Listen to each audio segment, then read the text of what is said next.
The story of Luther Vandross, as told by those who knew him well, unveils a side of fame and the music industry that is rarely discussed. According to insights shared by Leo Van Ross, a close friend of the late singer, Luther's path to success was not without significant personal and emotional challenges. In a revelation that sheds light on the pressures many artists face, Van Ross shared how Vandross had been pushed into compromising situations allegedly involving gay rituals, a secretive and challenging part of his journey through the complexities of the music industry. These revelations bring to the forefront questions about the control and sacrifices required of certain artists. The narrative has left many fans shocked and others curious to know more about what went on behind the closed doors of Luther's personal and professional life. This story is one of both ambition and personal boundaries, of how industry figures sometimes wield influence over artists, for better or worse. One such influential figure in Luther Vandross's life was Clive Davis, the legendary music executive known for his success in guiding artists' careers.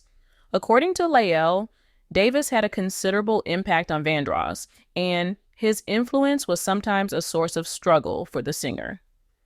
Patti Labelle, another close friend of Vandross, hinted that Davis may have pushed him into uncomfortable situations, including those that compromised his personal identity.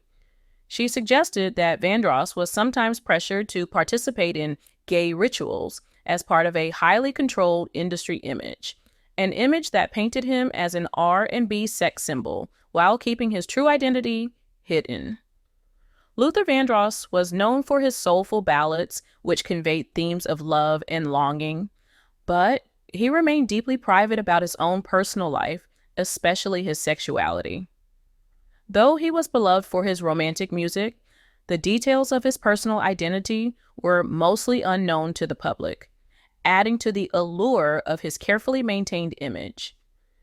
In an industry where control and appearances often trump authenticity, the role Clive Davis allegedly played in Vandross's life brings up tough questions about the lengths artists are sometimes expected to go to maintain their image. Interestingly, Clive Davis himself went through a significant personal transformation years later. In 2013, he publicly came out as bisexual, a revelation that surprised many, as he had lived most of his life adhering to a traditional heterosexual identity. Having been married twice and divorced, Davis shared that accepting his bisexuality was both liberating and challenging. His coming out highlighted the importance of embracing one's true self and helped foster a larger conversation about sexual identity within the industry. He expressed that, for him, love and attraction transcend gender and depend on the chemistry between individuals. This perspective resonated strongly with the LGBTQ+ community, as it encouraged an understanding of love that defies traditional labels and boundaries. For Luther Vandross, however, the journey was not as public or liberating. In the early 1990s, Vandross began a committed relationship with a doctor, marking a significant step in his private life. This relationship provided him with a sense of stability and support as he navigated the challenges of his career and personal identity. Yet, despite this companionship, Vandross faced a unique challenge due to his public image. He was seen as an R&B heartthrob with a deep appeal to his female fan base, a carefully crafted persona that was deeply at odds with his personal reality. His appeal as a romantic icon was a critical part of his success, which made publicly embracing his sexuality all the more complicated. As rumors of Vandross's sexuality began to circulate, fans and the public were taken aback. For many who saw him as a symbol of romance, the idea of him being anything other than the image he projected was difficult to accept. Reactions ranged from disbelief to rejection, revealing societal complexities surrounding sexuality, especially for beloved public figures in the spotlight. The intricate relationship between Vandross and Clive Davis raised speculation. Many suspected that Davis may have played a role in how Luther's sexuality was publicly managed. Given Davis's powerful position in the industry, the artists he worked with were often at the mercy of his vision. For Vandross, maintaining a public image that catered to fan expectations meant navigating his identity with caution. In 2017, Patti Labelle made headlines when she appeared on Watch What Happens Live with Andy Cohen. During the interview, she publicly discussed Vandross's sexuality, effectively confirming rumors that had followed him for years. Her disclosure, although made out of friendship, sparked a whirlwind of responses. For some, Labelle's confirmation was a long-awaited acknowledgement of what many had suspected, an unspoken truth finally coming to light. But for others, it crossed a line, as many felt it was not her story to share. Outing someone without their consent is especially sensitive in the LGBTQ+ community. It is often viewed as a violation of trust and privacy, and the consequences can be serious, especially for individuals in the public eye. Society has progressed, but the act of coming out still involves a considerable amount of risk. For Black LGBTQ+ individuals, particularly during the 1980s and 90s, societal pressures and stigma were even more pronounced. Luther Vandross rose to fame during a period marked by entrenched norms about masculinity and sexuality, particularly within the Black community. These cultural expectations made the idea of publicly coming out extremely challenging. The African American community, with its strong ties to church and traditional values, was not always accepting of homosexuality, especially in high-profile figures like Vandross. For him, the fear of alienation or backlash loomed large, as his reputation as a romantic R&B icon was built on a carefully curated image of heterosexual romance. For many Black men, there was pressure to conform to society's expectations, and for Vandross, this was amplified by his position as a musical superstar. Even as he hinted at the rumors surrounding his sexuality with humor, such as in a 2001 interview with Vibe magazine, where he quipped, "Am I bicoastal? Yes, I have homes in Beverly Hills and New York." The cost of maintaining his silence was apparent. The risk of coming out extended beyond the personal. It could also impact his career, especially within an industry that expected male R&B artists to project an image that appealed to women. This public expectation became a part of his burden as he faced the harsh reality of living a dual life, a reality that many in the LGBTQ+ community understand all too well. In a particularly tragic twist, Vandross was also subjected to damaging rumors about his health. As HIV/AIDS swept through communities, gay men were often unfairly stigmatized. Vandross faced unfounded rumors that he had contracted AIDS, an accusation that was both a reflection of societal fears and an unfortunate result of the secrecy surrounding his personal life. As time went on, Vandross spoke candidly about his longing for a true connection. In an interview with Vibe, he admitted that he had never truly been in love, despite the countless love songs he performed. His admission revealed the personal loneliness he felt.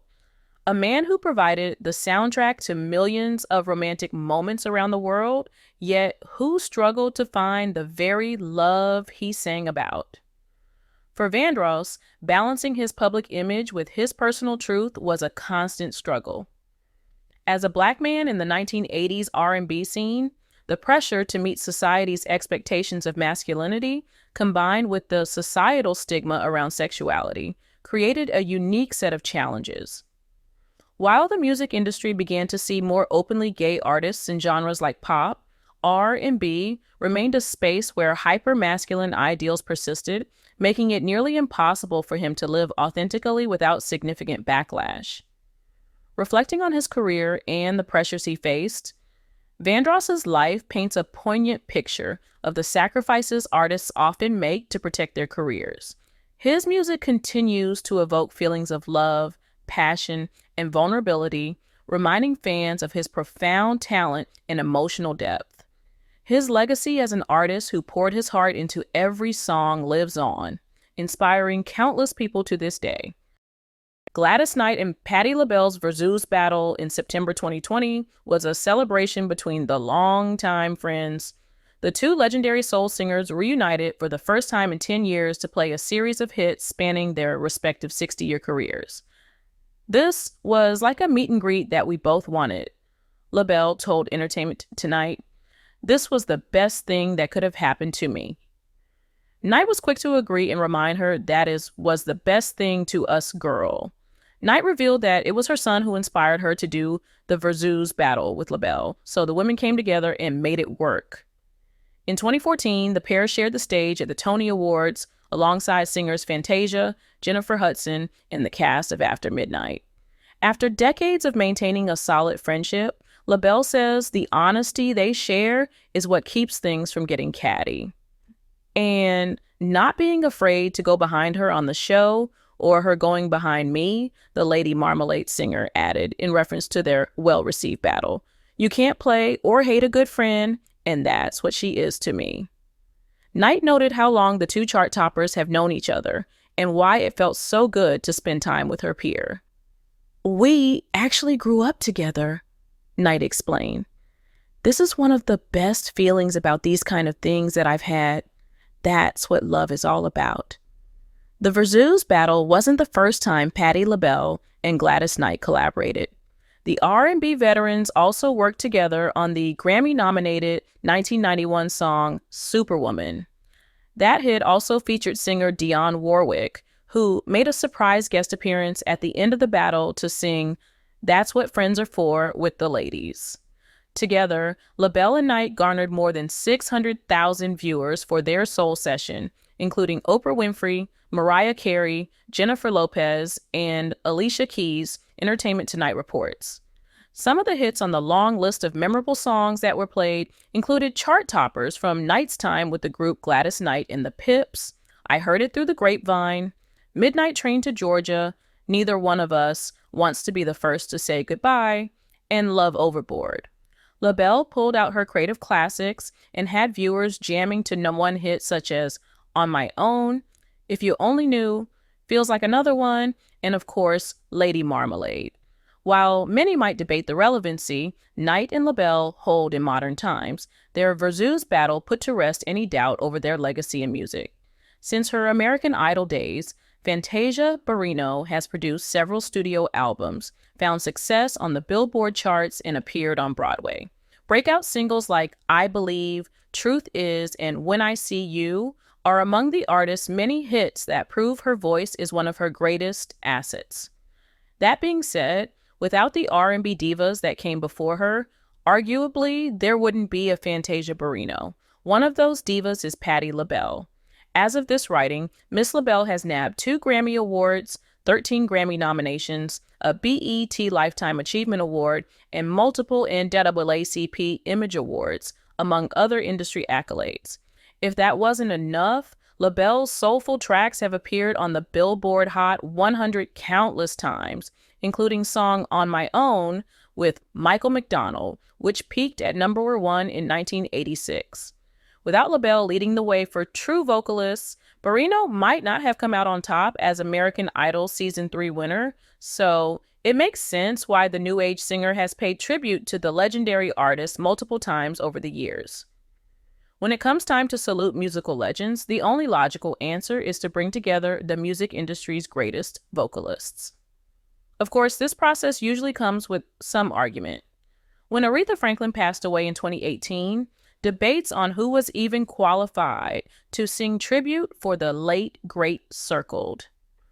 George Michael's death in 2016 brought Adele to the Grammy stage, and after Prince's death, there was quite a bit of disappointment and criticism after Madonna was chosen to pay tribute to the legendary artist at the 2016 Billboard Music Awards. But what about giving flowers to living legends? And added pressure comes when the artist being given a tribute is sitting front row, free to judge. That pressure seemingly disappeared with Fantasia Barrino. The singer performed a tribute to Patti Labelle at the 2016 BET Honors with a performance of Labelle's 1977 song, You Are My Friend. And that wasn't Barrino's first time singing in honor of Labelle. In 2008, at the UNCF 30th anniversary of the Stars, a tribute to Patti Labelle, Barrino sang Labelle's 1974 hit Lady Marmalade. At the end of the tribute, Barrino ad-libbed in I Love You, Patti. Did Labelle like it? we can assume she did. The legendary singer has cited Barrino as one of her favorite singers, saying she and Jennifer Hudson can sing, per The Hollywood Reporter.